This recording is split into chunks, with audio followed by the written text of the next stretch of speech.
Čitamo, a ne mijenjamo se. Zašto je to tako?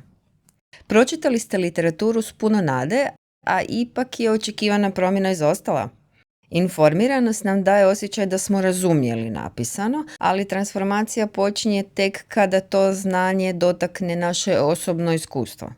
Čitanje i slušanje otvaraju vrata, ali promjena nastaje tek kroz razgovor, kroz suočavanje s vlastitim obrascima i kroz konkretnu primjenu u svakodnevnici. Bez tog koraka znanje ostaje samo podatak, a ne i pomak. Zato u Book Clubu čitanje postaje razgovor, a razgovor je promjena koju tražite.